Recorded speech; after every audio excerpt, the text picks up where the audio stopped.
And in the last few minutes, President Trump has tweeted saying that he and the First Lady have tested positive for COVID-19. Let's go straight to Los Angeles and our US correspondent, Greg Milam. Morning to you, Greg. I mean, we knew this was a possibility, but this is going to play really big in the States, isn't it? Yeah, it is. I mean, this is a tweet 5 to 1 in the morning in Washington, and that tweet from the president saying we will get through this together. But you're right, it's been coming in the last couple of hours, and I can take you through what happened. Excuse me. Hope Hicks, who's one of the closest, if not the closest advisor to Donald Trump, was confirmed a few hours ago as having tested positive for COVID-19. Now, she has been travelling with the president throughout this week. She was on that trip to Cleveland in Ohio for the presidential debate on Tuesday.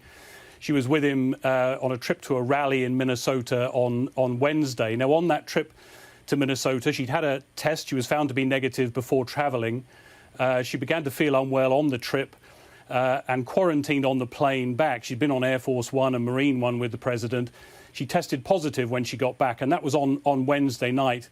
And as a result of that, in the last few hours, the president confirmed that he and the First Lady had been tested for COVID-19. They were, in his words, beginning the quarantine process, and they expected the result in the next few hours, and that result is what we've just got back in the last few minutes. What's interesting is that the White House knew that Hope Hicks was positive on Wednesday night, Washington time, but still the president went ahead yesterday with the visit to his golf course in New Jersey, in Bedminster. That was for a fundraiser. So even though they knew he'd been in close contact with someone who had tested positive, that trip was allowed to go ahead. And it's only in the last few hours that quarantine process has begun, and that will be a 14-day quarantine process. We wait to hear from the White House what the protocol is. Now, under guidelines from the Centers for Disease Control, you would assume the president is considered an essential worker, so he will be able to continue to do his job from the White House. You would imagine, although there is the possibility that the Vice President, Mike Pence, will be able to step in.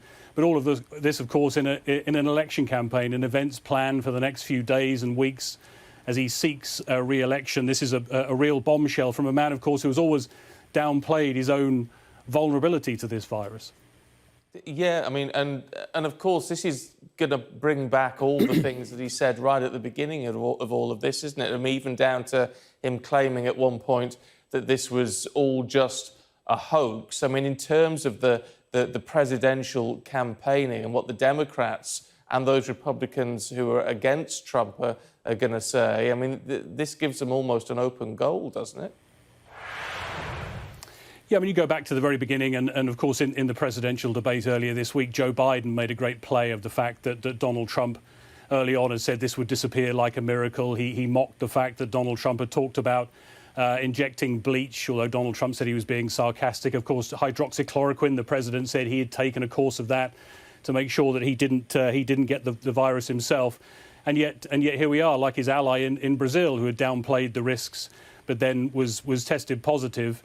It's happened. And Donald Trump, as I say, has downplayed his own vulnerability. He very rarely wears a mask himself. As we know, he carries one. He showed it on the debate stage, but he very rarely wears that mask. Some of those around him do. Those who come into close proximity in the White House are tested every day. But we see the pictures of him travelling, and certainly to the debate earlier this week, not all of them wearing masks. And he's continued to hold those rallies, and that one in Minnesota this week is an example. Thousands of people packed together in those rallies. Not many of them are wearing masks. A lot of them will tell you they don't believe that the virus is a great risk to them. Otherwise, they wouldn't be happy to jam together in those events without masks. He says that they're open air events, and that is true. So the risk is less. But this will be a pretty sobering moment for those who are supporters of the president and have heard those messages. And it goes to the heart, of course, of his whole handling of this pandemic and that suggestion that there have always been mixed messages. He said people didn't need to wear masks, and then he did wear a mask.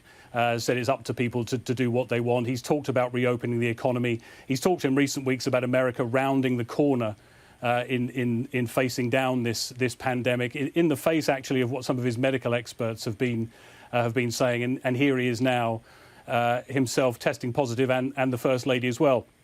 What's interesting is that on his schedule for Friday, and he may well continue to work from the White House, of course, even in quarantine, he was due to hold a call on support for the elderly who were suffering from COVID-19. Well, we should remember he is in that group. He's 74 years old. He is one of the vulnerable people, more vulnerable group of the population from this virus.